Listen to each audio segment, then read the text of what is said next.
अच्छा बहिन तू रूसल हमरा तू इगे बताबे सब कुछ देबो आई तोरा फरमाइश अपन सुनाबे गे बहिन सुना गे अच्छा बहिन तू रूसल हमरा ई तू गे बताबे सब कुछ देबो आई तोरा फरमाइश अपन सुनाबे देख उदास में तोरा हम भगे लगे परेशान गे बहिन सुन ले तोरे ला एलोगे दिल्ली से गाम बहिन बाजै ने राखी बनाबै के दाम तोरे ला एलोगे दिल्ली से गाम बहिन बाजै ने राखी बनाबै के दाम बाजना बनाबै के दाम पीछे विकास बेटिया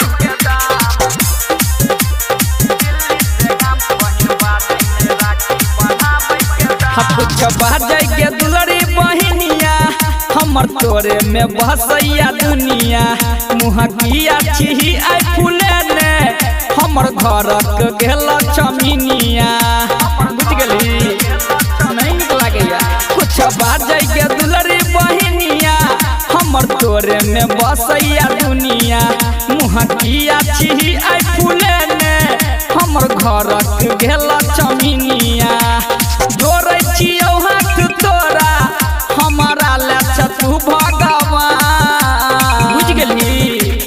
तोरे ला एलोगे दिल्ली से गाम बहिन बाजै नहीं राखी बनाबै के दाम तोरे ला एलोगे दिल्ली से गाम बहिन बाजै नहीं राखी बनाबै के दाम बनाबै के दाम पीछे विकास बेटिया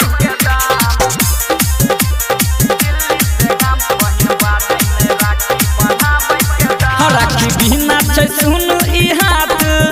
एगो तिलक लगा देना माथ भेले गलती की गे हमारा से सब कह देना आई तू माफ कह देना माफ राखी बिना छै सुन ई हाथ एगो तिलक लगा देना माथ भेले गलती की गे हमारा से सब कह देना आई तू माफ अजय उमेश के तोरे